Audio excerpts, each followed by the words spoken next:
ही क्यों समझ में आता है, चिदाभास को ही मैं हूँ ऐसा क्यों समझ में आता है, आत्मा का क्यों नहीं समझ में, परमात्मा का क्यों नहीं समझ में आता, मैं क्या हूँ। ये हम इतना प्रयत्न करते हैं, लेकिन जब भी प्रयत्न करते हैं तो चिदाभास की तरफ ध्यान जाता है और उसी को मैं पाते हैं। ऐसा क्यों होता है?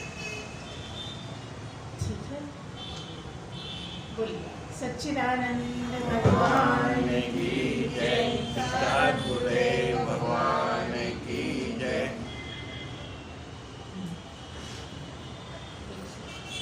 हम जो अभी हैं, मनुष्य जन्म हैं, ऐसे हम कई बार बन चुके हैं। ऐसा नहीं है कि पहली बार ही बने हैं, सैकड़ों बार बन चुके हैं मनुष्य। लेकिन यहाँ आकर करते क्या है कि कर्म बना लेते हैं और कर्म काटने के लिए फिर वही 84 में घूमने पहुँच जाते हैं। उनको काटने के लिए 84 में जाना पड़ता है। 84 लाख की जो बात है उसको 84 बोल देते हैं शायद। तो फिर हम हजारों साल में अपने कर्म काट के 84 लाख में घूम के जो कर्म किए हैं उसके अनुसार उसका भुगत के, और तब फिर से ऐसा सौभाग्य प्राप्त होता है कि हम मनुष्य बनते हैं।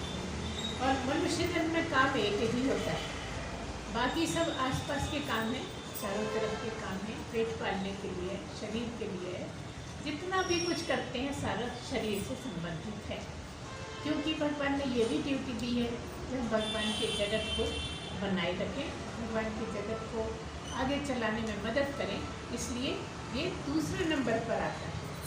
सत्य तो है, लेकिन भेजा का एक लिए है, भेजा केवल इसलिए है कि आप मुझे जानने का प्रयत्न करो, मुझे जानने की कोशिश करो, मुझे समझने की कोशिश करो। लेकिन जब यहाँ आता है आदमी तो धीरे धीरे मगन हो जाता है, यहीं का बन के रह जाता है और ये भूल जाता है कि मैं काहे के लिए आई। उसको क्या लगता है? उसको लगता है ठीक है, कितना भी महात्मा कोई कहे उससे कि तुम भोगते ये सब तो हर जन्म में करते रहे हो, इस जन्म में जिस काम के लिए आए वो करो। लेकिन उसको क्या लगता है? अभी तो मैं मनुष्य बना। उसको ऐसा लगता है कि मनुष्य जन्म में जो मैं कर रहा हूँ और किसी जन्म में नहीं किया।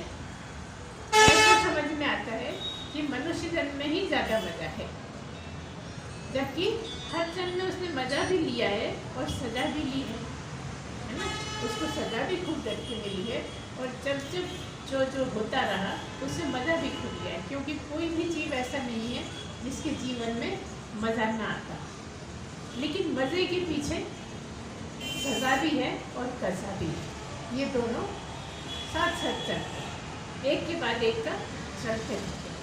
वही बात सब कुछ जैसा दूसरे जन्मों में है, वही सारा का सारा मनुष्य जन्म में भी है। ये वो समझने की उसमें सामर्थ्य नहीं, उसको वो सोच पाने में असमर्थ होता है। कोई कहे भी तो उसे विश्वास नहीं होता, उसको लगता है वाह मनुष्य बन क्या है, हम तो मौज करेंगे, हम मजे मारेंगे, हमारे पास ये है, हमारे पास वो है। इतनी कथाएं बना लेता है कि जीवन बर्बाद होना है। और इससे संबंधित बहुत भजन भी सुनते रहते हैं, गाते रहते हैं सब लोग। इसकी बहुत शिक्षा दी गई है, लेकिन तब भी आंखें खुलती नहीं हैं। क्या करता है? आता है, फिर उल्टे सीधे काम करता है, बहुत सारे कर्म बन जाते हैं। अब कर्म जब बनते हैं तो कुछ तो पहले के पड़े हुए हैं, पिछले जन्मों के भी पड़े हुए हैं, जो कीड़े मकोड़े आदि के जन्म में नहीं कट पाए, मनुष्य जन्म में ही करते हैं। कुछ ऐसे संबंध हैं जो संबंधी मिलते हैं और उनसे कर्म करते हैं, है ना। तो जो बहुत पुराने पड़े हैं वो कौन क्या कहलाते हैं? वो प्रारब्ध कहलाते हैं। जो अभी अभी बन रहे हैं वो क्या कहलाते हैं?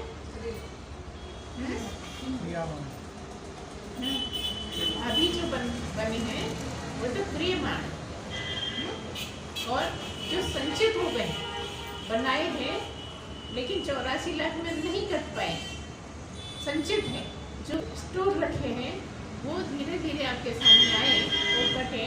ऐसा जो होते हैं उनको संचित कहते हैं। संचित मतलब इकट्ठे किए हुए रखे।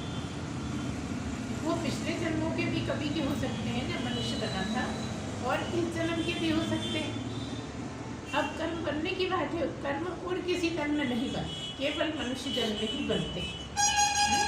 जब मनुष्य जन्म में ही बने हैं तो जो कट सकते हैं नीचे वो कट जाते हैं, लेकिन कुछ ऐसे हैं जो मनुष्य जन्म में ही काटने पड़ते हैं। तो क्या हुए, 3 तरह के, एक क्रियमान हुआ, एक संचित हुआ और एक प्रारब्ध। प्रारब्ध का मतलब ये है कि वो बड़ी आसानी से नहीं कटते, बहुत मुश्किल से कटते हैं, और इसलिए कहा है कि महात्माओं के भी कर्म कटते रहते हैं। जबकि कई जगह ये भी है कि महात्मा तो जैसे ही महात्मा होता है अब उसको कर्मों से कोई लेना देना नहीं होता, कोई फल से मतलब नहीं रहता।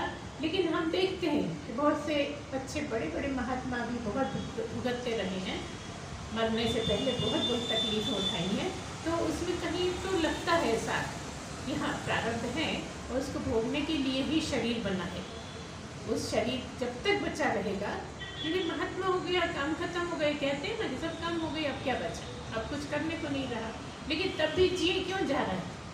क्योंकि उसके जो अच्छे बुरे कर्म हैं उनको भी भोगना है उसको। और देखा जाए तो कोई महात्मा भोगता तो है नहीं, ये भी कह देते हैं साथ में कि महात्मा कर्मों से न करता है न भोगता है।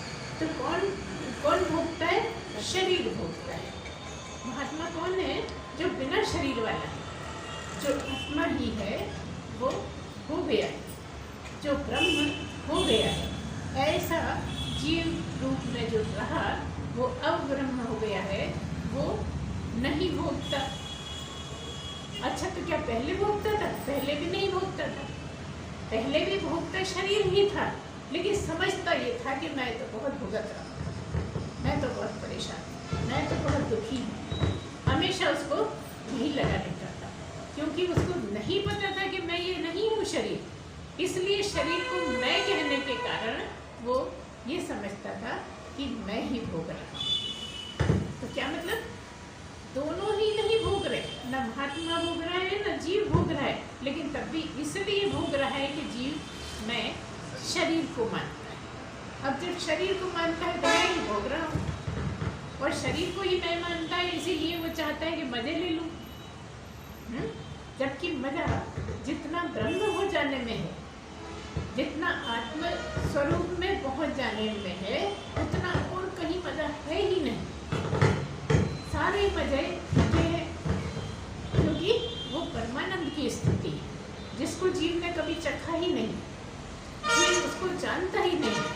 तो इससे सिद्ध होता है कि हाँ आपके जो शरीर है भोगता तो वही है, करती इंद्रियां हैं, और उसके जो फल होते हैं वो शरीर भोगता है। लेकिन अब सवाल ये है कि बिना ब्रह्म के क्या शरीर है?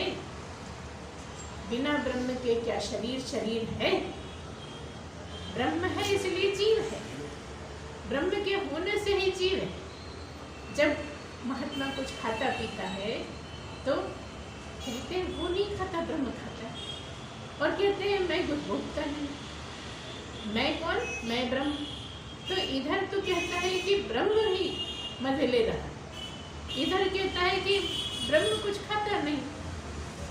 इतनी ही बातें समझ है ना? तो क्या है, जो जीव है वो मजे लेना चाहता है, जो जीव है वो दुखी नहीं होना चाहता, वो किसी हालत में भी दुखी नहीं होना चाहता, जबकि जानता है कि दुख भी आते हैं सुख भी आते हैं।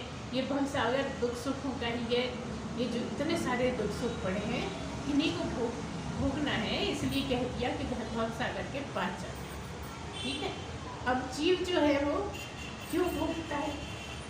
क्या कारण है कि वो भोगता रहता है? कारण ये है कि करे भी तो उसी ने है, इसी शरीर से उसने किए हैं, इसलिए इसी शरीर को भोगना है। लेकिन शरीर के साथ वो जुड़ा रहता है, जीव शरीर के साथ जुड़ा रहता है, और ब्रह्म जो है वो शरीर के साथ नहीं जुड़ता। इसलिए बहुत बार उसे अपने शरीर की बहुत बातें पता नहीं रहती। जब तक ध्यान देता है, जब ध्यान देता है तो पता लगता है, और अगर शरीर की तरफ ध्यान नहीं देता, क्योंकि ब्रह्म है ही वो जो शरीर की तरफ ज़्यादा ध्यान नहीं देता, जो ज़्यादा सजने संवरने में नहीं लगता, जो शरीर को ही सब कुछ नहीं मानता, वही ब्रह्म हो गया है। तो ब्रह्म जब हो गया है तो शरीर से उसका नाता एक तरह से टूट गया है। केवल एक गाड़ी है, शरीर उसके लिए गाड़ी है, लोक कल्याण के लिए जगह जगह जाना है, इसलिए वो शरीर उसके पास है। अब प्रारब्ध की सामर्थ्य किसमें है भला? अभी कहा कि ये जो आत्मा का रूप है, इसको समझिए।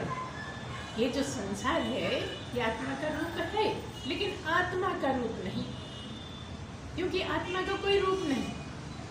आप ये कह सकते हैं कि साकार रूप है परमात्मा का, आत्मा का, ब्रह्म का, भगवान का जो साकार रूप है वो जगत है।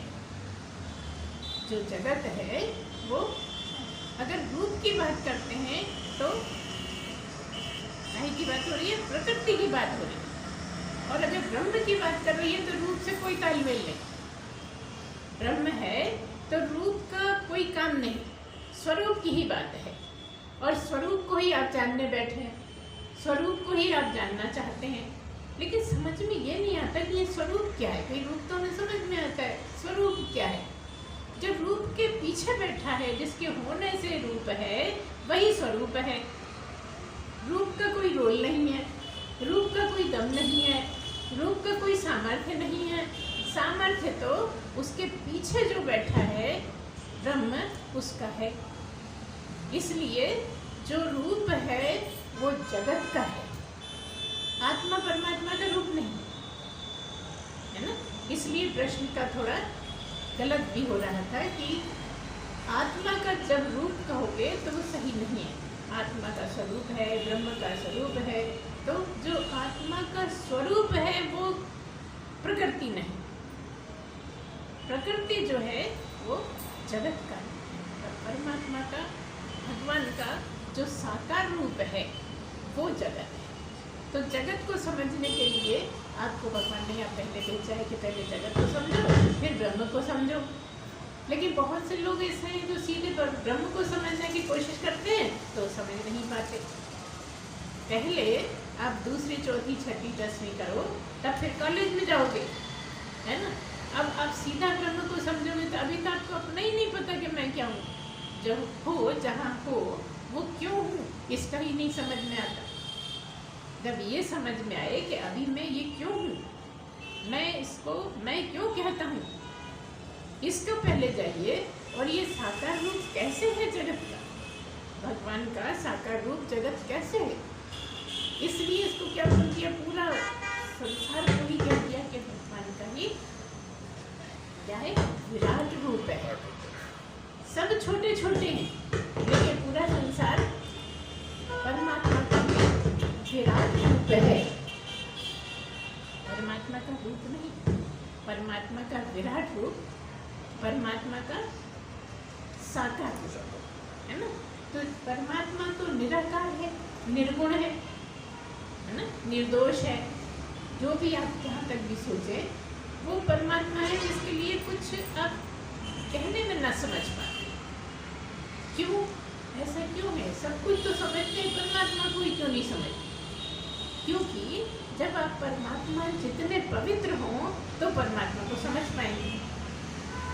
और यहाँ की इतने पवित्र, यहाँ के समझने के लिए इतनी पवित्रता की जरूरत नहीं है। अपने अपने हिसाब से सब अलग अलग समझते हैं। जगत को भी ऐसा नहीं है कि सब एक सा ही समझते हैं, सब अपनी अपनी बात करते हैं। जैसा चल रहा है उनके जीवन में, उसी दृष्टि से जगत को देखते हैं। उसी दृष्टि से जगत को देखते हैं, इसलिए सबका नजरिया अलग अलग होता है। लेकिन जब ब्रह्म को जानते हैं, जब परमात्मा का स्वरूप जानते हैं, तो सब एक सा जानते हैं। समझने की बात यह है कि जब परमात्मा को जानने का समय आता है तो इतनी ज्यादा पवित्रता होती है जितनी परमात्मा, है ना। अंतर क्या है? तो अंतर इतना ही कि जगत में आपको बहुत शुद्धि की जरूरत नहीं। इसलिए आप देखिए, जो जितना परमात्मा से दूर है उतना ही गंदगी में रहता है, उसकी प्रकृति ही गंदी है, उसको शुद्ध तरीका ज्यादा ध्यान नहीं रहेगा। शो करना है तो ज़्यादा बढ़िया बढ़िया कपड़े पहन लिए, ड्रेस करे पहन लिए, कुर्तुले पहन लिए, और नहीं तो कैसे भी गंदे में रहे। लेकिन जो परमात्मा को जानना चाहता है उसको लगन लग जाती है, वो शुरू से ही पवित्रता पसंद होता है। यहाँ जाति का कोई मतलब नहीं, कितना भी नीचे वाला हो सकता है, शूद्र हो सकता है, जो आने वाले समय में उस पदवी पे पहुंचने वाला है, वो शुरू से ही सफाई पसंद होता है। शूद्र में जब बड़ी बड़ी जातियों में बड़ी मुश्किल से पहुंचते हैं तो शूद्र में मुश्किल है पहुंचना, लेकिन शूद्र में भी पहुंचे, बहुत लोग पहुंचे, शूद्रों में भी कई लोग पहुंचे। तो क्या है, जो बड़ी बड़ी जाति वाले हैं वो तो अपने अहंकार में ही नहीं पहुंच पाते। हम तो ब्राह्मणों में ही पैदा हुए, हम तो है ही ब्राह्मण, इस गफलत में जीते हैं। और एक वैश्य, एक क्षत्रिय, एक शूद्र एड़ी चोटी का दम लगा देता है काहे के लिए, जानने के लिए, क्योंकि उसकी यात्रा कई जन्मों से चल रही थी। कुछ ऐसा काम रह गया था जहाँ उसको शूद्र बनना पड़ा, जो उसने अपना फर्ज नहीं निभाया था किसी जन्म में, इसलिए शूद्रों के यहाँ जन्म लिया। अब यहाँ की भी बड़ी ज़रूरी बात है समझने की कि जिसको जहाँ भगवान ने पैदा किया है वो इसलिए किया है कि वो जो बच्चा है उसका वो भोगे। लेकिन आजकल क्या कर रहे हैं, शूद्र ही लिख रहे हैं, तिवारी, चतुर्वेदी, मतलब भगवान को भी धर्म करते हैं, भगवान को भी धोखा देना चाहते हैं। अच्छे से हम लिख ही रहे सरनेम तो कोई बढ़िया से लिखे ना। तो हमें ऐसा लगता है कि वो दूसरों को धोखा नहीं देते, स्वयं को ही धोखा देते, क्योंकि जहाँ पैदा हुए हैं उसमें ज़्यादा गौरवान्वित हो गया। आप नीची जाति में होगे, ऊंचे गुण पाओगे तो आपके वहाँ पे कितनी इज्जत होगी, सोच के देखिए। कितनी भी नीची जात में है, आपके गुण विशेष है तो हर कोई आपको सराहेगा। ये नहीं समझ पाते, बस ये सोचते मौका है तो कुछ भी सरनेम लिख दो, उससे कुछ भी नहीं होता, जीवन बेकार ही हो जाता है। पूरा जोर लगाने पर भी धोखे पे धोखा। तो हम उनको बहुत अच्छा समझते हैं जो ईमानदारी से अपने जो भी उनका वर्ण है, जो भी जिस वर्ण पैदा हुए हैं वही वो बताते हैं, तो वो ज़्यादा आदरणीय है।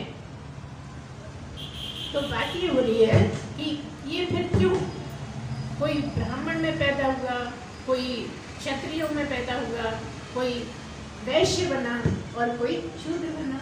तो अभी हमने आपको बताया कि जिसका जो रोल रह जाता है वैसे जगह परमात्मा भेजते हैं। तो ये परमात्मा को ज़्यादा पता है, भगवान को ज़्यादा पता है कि किसका कहाँ काम बचा है और क्या करना है, क्या कराना है। हम नहीं जानते, हम ये समझते हैं कि नहीं हम अपनी मर्जी से, हम तो बादशाह, हम चाहे जो कर सकते हैं। तो फिर जाइए आप 84 में, वो तो वैसे भी जा ही रहे हैं, बहुत ज़्यादा लोग जाते रहते हैं। तो कोई निर्लय होता है जिसको लगन लगती और वो इस तरह मुड़ना चाहता है, गुरु के चरणों में झुकना चाहता है, सब कोई होता है। नहीं तो दूसरों को देख देख के शर्माते हैं कि अरे यार मेरे बस का तो नहीं है झुकना, मेरा बस का नहीं है दंडवत कर पाना। बहुत से लोग होते हैं जो घबराते हैं, गुरु के सामने जाकर इतनी हिम्मत नहीं जुटा पाते, अंदर से बहुत चाह रहे हैं, बहुत प्रेम है, लेकिन तब भी उस स्थिति में नहीं होने के कारण झुक नहीं सकते, है ना। तो ये सब चीज़ें आपकी क्यों चल रही हैं, क्योंकि आपको कर्म करने हैं। जितने अच्छे से परमात्मा कर्म कटवाता है उतना कोई नहीं काट सकता। जितने भी प्रारब्ध है उसको कटवाने वाला परमात्मा ही है। जिसको वो सामर्थ्य दे देता है वो काट पाता है, जिसको सामर्थ्य नहीं देता, वो ईमानदार नहीं है, तो वो कर्म नहीं काट पाता और लेकर और बढ़ा के चला जाता है ना। क्योंकि फल लगातार है। हम कितनी ही बातें बैठे बैठे सोचते रहते हैं, कितनी ही बातें हम फालतू में कर लेते हैं, कितने ही लोगों से बिना बात कोई लड़ लेते हैं, जहाँ हम क्षमा कर सकते थे क्षमा नहीं कर पाते, क्योंकि अहंकार, हर जगह अहंकार खड़ा है और हम अपने कर्म बढ़ाते चले जाते हैं ना। तो क्या है मतलब, ये जो महात्मा है इसके प्रारब्ध क्यों पड़े हैं, प्रारब्ध इसलिए पढ़े हैं कि जो कुछ ऐसे कर्म होते हैं जो भोगने ही पड़ेंगे इस शरीर को, इस शरीर के द्वारा किए गए हैं और इस शरीर को उसका फल भोगना है हर हालत में, इसलिए आपको भुगतने पड़ते हैं। तो कोई कोई ही ऐसा होता है जो महात्मा होकर भी अपने को संभाल पाए। यहाँ हम कई बार कहते हैं, कभी कभी ऐसे भी लोग होते हैं जो ब्रह्म तक तो पहुँच जाते हैं लेकिन वो संभाल नहीं पाते। हमारे गुरुदेव बताते हैं कि अगर सही ढंग से नहीं रहे तो धीरे धीरे धीरे धीरे फिर वहीं चलेगा। इतना तो समझ में आ गया कि मैं ब्रह्म हूँ, लेकिन रहनी सही नहीं होने के कारण, क्यों नहीं है सही? क्योंकि उसने प्रैक्टिस नहीं करी पहले। बहुत लोगों का ये मानना रहता है कि अरे वो तो पहुंच जाते हैं, कुछ नहीं करना। बहुत लोगों को यहाँ भी कहते सुनोगे आप, अरे जब पहुंच जाते हैं तो कुछ करना थोड़ी है, शुद्धि बुद्धि थोड़ी करना, कुछ नहीं करना है, बस आप तो बैठे रहो मुँह लटका के और जैसा हो रहा है होना। ऐसा नहीं है, आपको प्रैक्टिस में लानी पड़ती है, सही सही जीने का ढंग सीखना पड़ता है।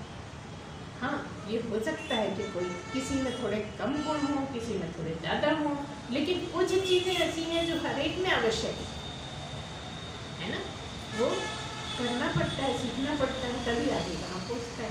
तो अब सवाल ये है कि ये जो प्रारब्ध हैं ये कब कट जाते हैं?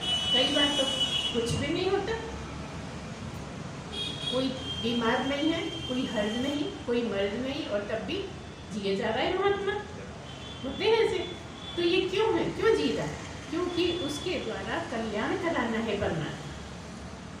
सभी बीमार नहीं होते, वो उसके ये भी कर्म है कि उसने इतने अच्छे अच्छे कर्म करे हैं पिछले जन्मों में, वो सब उसके पास रखा हुआ है स्टॉक, इसलिए वो अच्छा काम कर पा रहा है ना। तो अच्छा काम करने का भी सामर्थ्य परमात्मा ही देते। जो भी है देखो, बनाने में, वहां पहुंचाने में भी भगवान ही सामर्थ्य देते और भोगने में भी वही सामर्थ्य देते, और तब भी सारा नाम जीव का लग जाता है, ब्रह्म का लग जाता है। ये कैसी बात? सब कुछ वही कराता है, पहुंचाता भी वही है, ब्रह्म का एहसास भी वही कराता है, स्वीकारता भी वही है, लेकिन तब भी कर्मों का फल इसको भोगना पड़ता है। क्यों बताइए? किया है तो शरीर को भोगना है। एक ही बात है कि ये ले शरीर और ये ले बुद्धि। इतनी अच्छी बुद्धि दे दी है कि निर्णय तुझे ही लेना है, और किसी के पास इतनी अच्छी बुद्धि नहीं। बुद्धि को काम मिलेगा तो अच्छा सोचेगा, और जब बुद्धि को काम मिलेगा अच्छा सोचेगा तो गलती करेगा नहीं, सीधी सी बात है। तो ये सामर्थ्य किसने दी? जन्मों जन्मों जो आपने साधना करी, तपस्या करी, इधर लगन लगाई, उसका प्रतिफल है। ये बुद्धि भी आपको, कई बार ऐसा होता है कि एक ही जन्म में बुद्धि बहुत ऊंची हो जाती। हो सकता है बचपन में बच्चा डफर हो, बचपन में बहुत सा उसको बुद्धू बुद्धू बुद्धू बुद्धू मानते, लेकिन वो भी भूल जाता है। क्यों भूल जाता है? कि जब वो भगवान से लगन लगाता है तो भगवान बुद्धि बढ़ाते चले जाते हैं, क्योंकि ये चीज़ समझने के लिए जितनी तीव्र बुद्धि चाहिए उतनी दुनिया की कोई कला सीखने को नहीं चाहिए।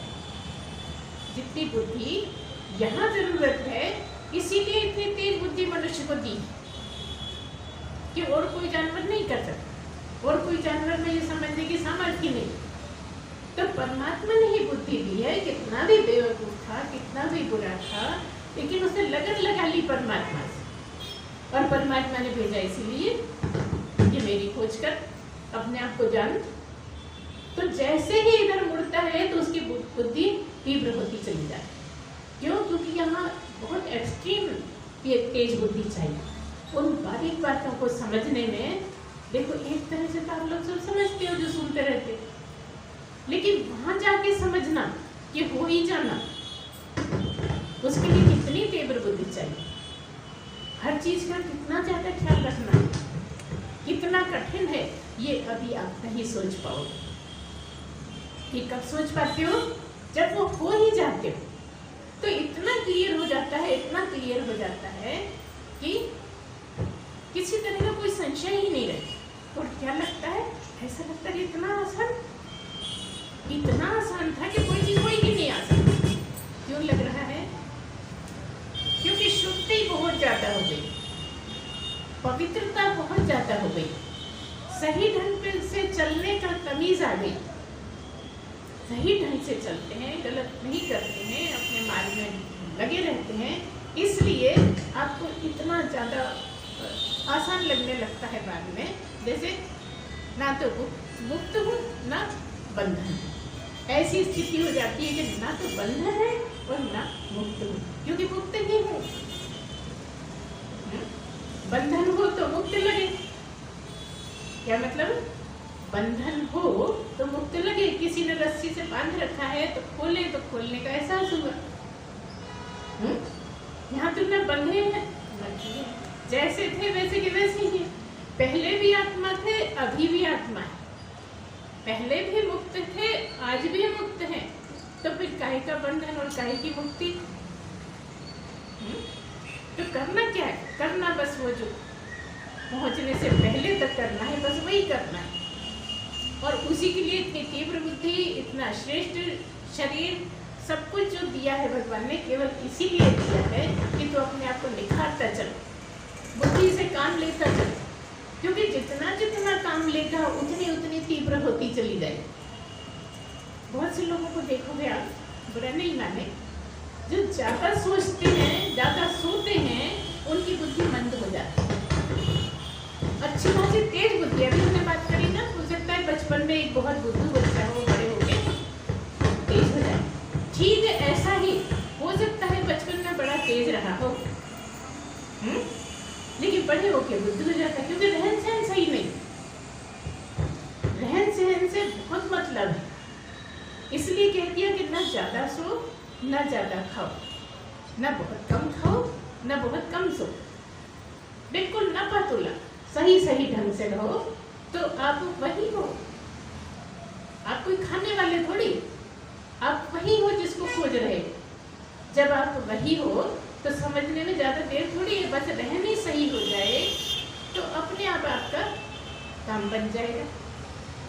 अब हम चाह तो बहुत करते रहें कि हमें पहुँचना है, हमें पहुँचना है, भगवान समझने नहीं देता, भगवान ने ऐसा किया वैसा किया, दुनिया भर की शिकायतें हैं, लेकिन वो करते नहीं है जो उसके लिए चाहिए। अच्छा, कभी कभी जोश आ जाता है तो थोड़ा करते, लेकिन कितनी देर, थोड़ी देर, फिर वही पहुंच जाते। इसलिए कुछ समझ में नहीं आता, इसीलिए मनुष्य जन्म व्यर्थ हो जाता है। प्रारब्ध तो जब आपके कितने खत्म हो जाएंगे उसके बाद शरीर छोड़ देना है, लेकिन सारे खत्म नहीं होंगे। अगर जीव ही रहे, ब्रह्म नहीं हो पाए तो सारे खत्म नहीं होंगे, और अगर ब्रह्म हो गए तो खत्म होंगे ही। अगर कम भुगत रहा है तो कम होंगे, ज्यादा भुगत रहा है तो ज्यादा होंगे। सबका अलग अलग है ना जीवन, एक साथ तो किसी का नहीं है। अच्छा, इसके अलावा भी दो लोग बिल्कुल एक से हो सकते हैं, और हो सकता है दोनों का दर्द बराबर हो, तो भी एक को बहुत ज्यादा लग रहा है, एक को बहुत कम लग रहा है। ये सब क्या है? ये प्रैक्टिस है। जैसे आपने सुना है कि हठी योगी ना, हठी योगी का काम क्या? जबरदस्ती करते हैं। आपने देखा होगा कि बहुत से लोग अपने चारों तरफ कंडे जला के बीच में बैठे रहते हैं। कब? गर्मियों में, है ना, गर्मियों के दिनों में चारों तरफ लकड़ी की आगी जलाकर और बीच में बैठे रहते हैं। ये हठी योगी का काम। बहुत से लोग आपने देखा होगा जमीन में नीचे जड़े रहते हैं, बस खाली गर्दन से दिखना है, और बाकी पूरे के पूरे अंदर। ये मेले वगैरह होते हैं जब ऐसे सीन बहुत दिखते हैं। ये सब क्या है? ये हठी योग। क्या हम ऐसा कर सकते हैं? अंदर गड़े हुए हैं ना, हाथ हिला सकते हैं ना, उंगली हिला सकते हैं ना, खुद हिल सकते हैं ना, बाहर निकल सकते हैं, लेकिन देखो हम 2 दिन से ऐसे ही। तो हम इसको गलत नहीं कहेंगे, कहीं ना कहीं ठीक है, वो है एक रूप प्राप्ति के लिए, एक तरीका है अपने आप को सहनशील बनाने के लिए, जिस ढंग से भी करते हैं। लेकिन ये हठ योगियों का काम मिलता है। तो हम कहते हैं कि उसको थोड़े छोटे रूप में आप अपना जीवन सुधारने में हट करो ना। जीवन क्यों नहीं, अब जीवन इसलिए नहीं सुधरता कि पता तो लगे कि हम गलती कहाँ कर रहे हैं। जब हम अपनी गलती समझेंगे ही नहीं तो ठीक क्या करें। हमें तो ऐसा लगता है हम तो सबसे बढ़िया दुनिया के, हमसे अच्छा कोई है ही नहीं, हमारी रहनी बहुत अच्छी है, भगवान ही नहीं समझता। मतलब भगवान कम, हम ज्यादा, यही तो अहंकार है।